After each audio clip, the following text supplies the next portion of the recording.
Chapter 46.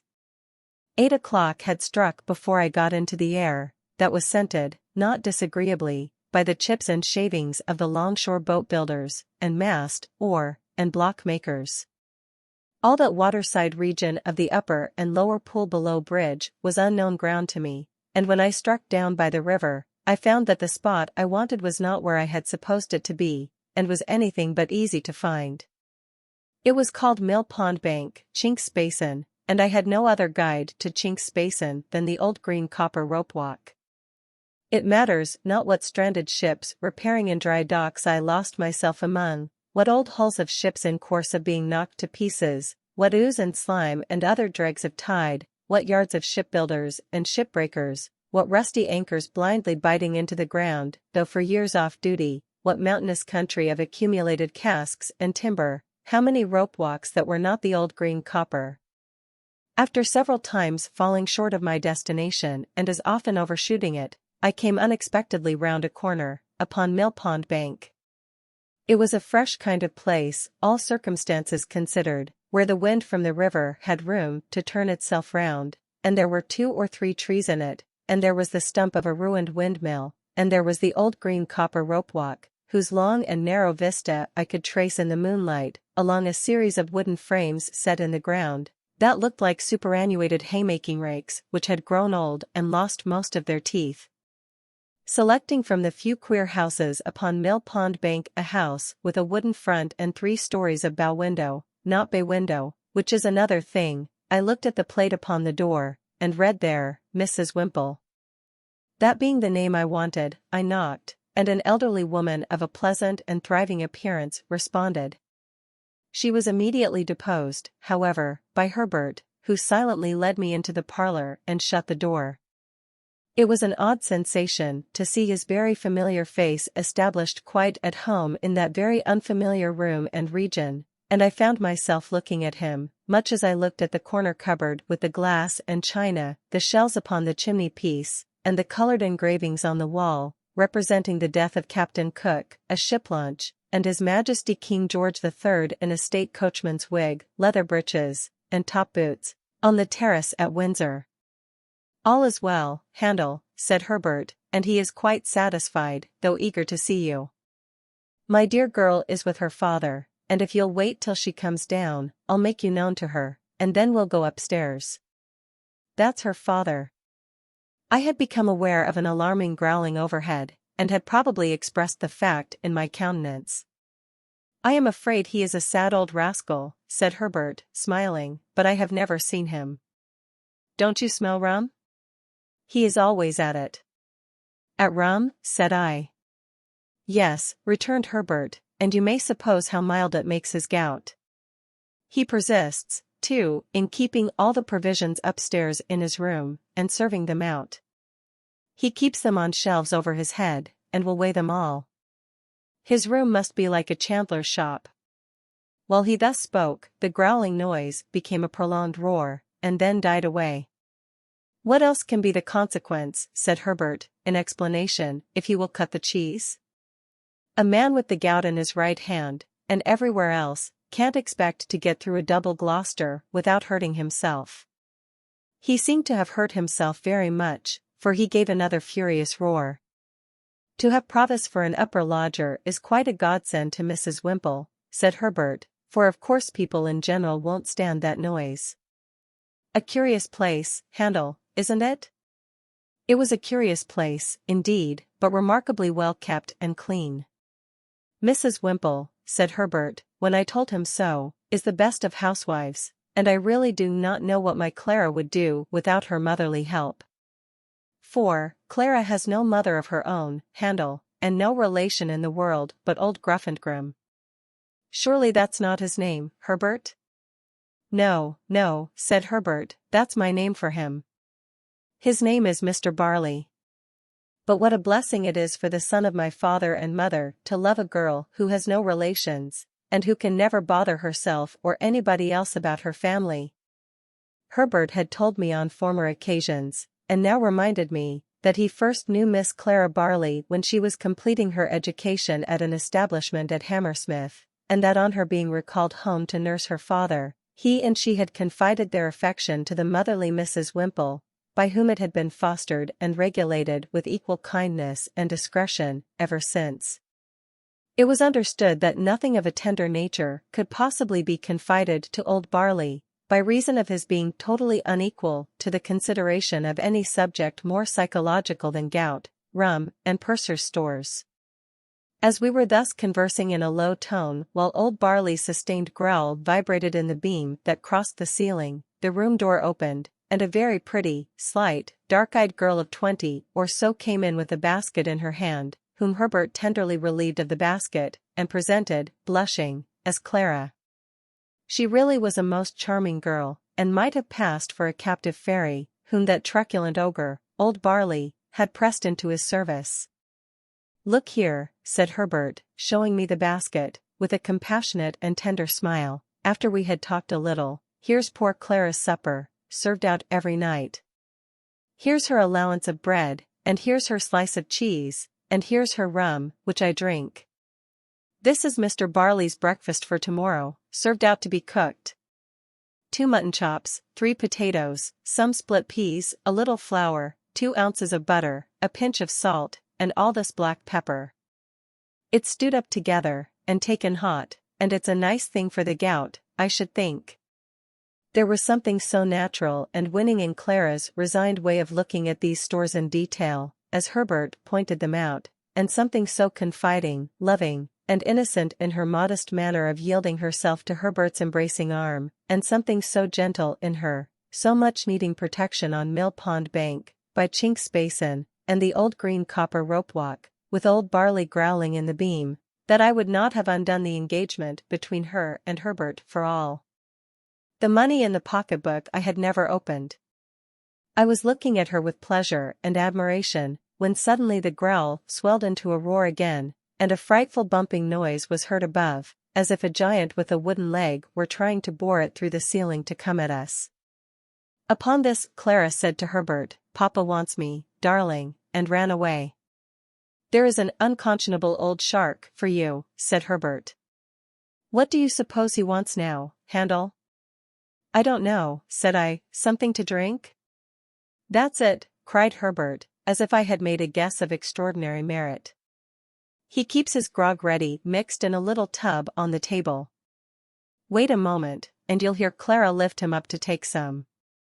There he goes." Another roar, with a prolonged shake at the end. "Now," said Herbert, as it was succeeded by silence, "he's drinking." "Now," said Herbert, as the growl resounded in the beam once more, "he's down again on his back." Clara returned soon afterwards, and Herbert accompanied me upstairs to see our charge. As we passed Mr. Barley's door, he was heard hoarsely muttering within, in a strain that rose and fell like wind, the following refrain, in which I substitute good wishes for something quite the reverse. "Ahoy! Bless your eyes, here's old Bill Barley. Here's old Bill Barley, bless your eyes. Here's old Bill Barley on the flat of his back, by the Lord. Lying on the flat of his back like a drifting old dead flounder, here's your old Bill Barley, bless your eyes. Ahoy! Bless you." In this strain of consolation, Herbert informed me the invisible Barley would commune with himself by the day and night together, often, while it was light, having, at the same time, one eye at a telescope which was fitted on his bed for the convenience of sweeping the river. In his 2 cabin rooms at the top of the house, which were fresh and airy, and in which Mr. Barley was less audible than below, I found Provis comfortably settled. He expressed no alarm, and seemed to feel none that was worth mentioning, but it struck me that he was softened, indefinably, for I could not have said how, and could never afterwards recall how when I tried, but certainly the opportunity that the day's rest had given me for reflection had resulted in my fully determining to say nothing to him respecting Compeyson. For anything I knew, his animosity towards the man might otherwise lead to his seeking him out and rushing on his own destruction. Therefore, when Herbert and I sat down with him by his fire, I asked him first of all whether he relied on Wemmick's judgment and sources of information. "Aye, dear boy," he answered, with a grave nod, "Jaggers knows. "Then, I have talked with Wemmick," said I, "and have come to tell you what caution he gave me and what advice." This I did accurately, with the reservation just mentioned, and I told him how Wemmick had heard, in Newgate prison, whether from officers or prisoners I could not say, that he was under some suspicion, and that my chambers had been watched, how Wemmick had recommended his keeping close for a time, and my keeping away from him, and what Wemmick had said about getting him abroad. I added, that of course, when the time came, I should go with him, or should follow close upon him, as might be safest in Wemmick's judgment. What was to follow, that I did not touch upon, neither, indeed, was I at all clear or comfortable about it in my own mind, now that I saw him in that softer condition, and in declared peril for my sake. As to altering my way of living by enlarging my expenses, I put it to him whether in our present unsettled and difficult circumstances, it would not be simply ridiculous, if it were no worse? He could not deny this, and indeed was very reasonable throughout. His coming back was a venture, he said, and he had always known it to be a venture. He would do nothing to make it a desperate venture, and he had very little fear of his safety with such good help. Herbert, who had been looking at the fire and pondering, here said that something had come into his thoughts arising out of Wemmick's suggestion, which it might be worth while to pursue. "We are both good watermen, Handel, and could take him down the river ourselves when the right time comes. No boat would then be hired for the purpose, and no boatman, that would save at least a chance of suspicion, and any chance is worth saving. Never mind the season, don't you think it might be a good thing if you began at once to keep a boat at the Temple Stairs, and were in the habit of rowing up and down the river? You fall into that habit, and then who notices or minds? Do it 20 or 50 times, and there is nothing special in your doing it the 21st or 51st. I liked this scheme, and Provis was quite elated by it. We agreed that it should be carried into execution, and that Provis should never recognize us if we came below bridge, and rode past Mill Pond Bank. But we further agreed that he should pull down the blind in that part of his window which gave upon the east, whenever he saw us, and all was right. Our conference being now ended, and everything arranged, I rose to go, remarking to Herbert that he and I had better not go home together, and that I would take half an hour's start of him. "I don't like to leave you here," I said to Provis, "though I cannot doubt your being safer here than near me." "Goodbye, dear boy," he answered, clasping my hands. "I don't know when we may meet again, and I don't like goodbye. Say good night." "Good night. Herbert will go regularly between us, and when the time comes you may be certain I shall be ready. Good night, good night." We thought it best that he should stay in his own rooms, and we left him on the landing outside his door, holding a light over the stair rail to light us downstairs. Looking back at him, I thought of the first night of his return, when our positions were reversed, and when I little supposed my heart could ever be as heavy and anxious at parting from him as it was now. Old Barley was growling and swearing when we repassed his door, with no appearance of having ceased or of meaning to cease. When we got to the foot of the stairs, I asked Herbert whether he had preserved the name of Provis.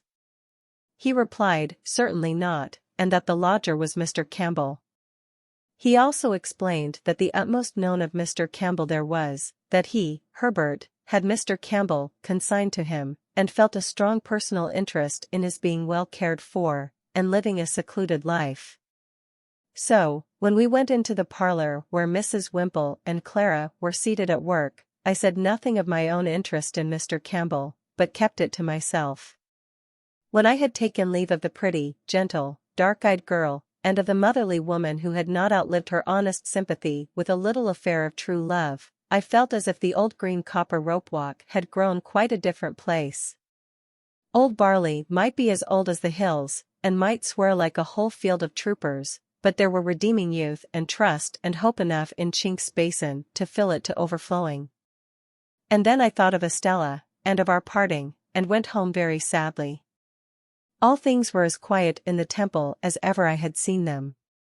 The windows of the rooms on that side, lately occupied by Provis, were dark and still, and there was no lounger in Garden Court. I walked past the fountain twice or thrice before I descended the steps that were between me and my rooms, but I was quite alone. Herbert, coming to my bedside when he came in, for I went straight to bed, dispirited and fatigued, made the same report. Opening one of the windows after that, he looked out into the moonlight, and told me that the pavement was as solemnly empty as the pavement of any cathedral at that same hour. Next day, I set myself to get the boat. It was soon done, and the boat was brought round to the temple stairs, and lay where I could reach her within a minute or two. Then, I began to go out as for training and practice, sometimes alone, sometimes with Herbert. I was often out in cold, rain, and sleet, but nobody took much note of me after I had been out a few times. At first, I kept above Blackfriars Bridge, but as the hours of the tide changed, I took towards London Bridge. It was Old London Bridge in those days, and at certain states of the tide there was a race and fall of water there which gave it a bad reputation. But I knew well enough how to shoot the bridge after seeing it done, and so began to row about among the shipping in the Pool, and down to Erith. The first time I passed Mill Pond Bank, Herbert and I were pulling a pair of oars, and, both in going and returning, we saw the blind towards the east come down. Herbert was rarely there less frequently than 3 times in a week, and he never brought me a single word of intelligence that was at all alarming. Still, I knew that there was cause for alarm, and I could not get rid of the notion of being watched. Once received, it is a haunting idea. How many undesigning persons I suspected of watching me, it would be hard to calculate. In short, I was always full of fears for the rash man who was in hiding. Herbert had sometimes said to me that he found it pleasant to stand at one of our windows after dark, when the tide was running down, and to think that it was flowing, with everything it bore, towards Clara. But I thought with dread that it was flowing towards Magwitch, and that any black mark on its surface might be his pursuers, going swiftly, silently, and surely, to take him.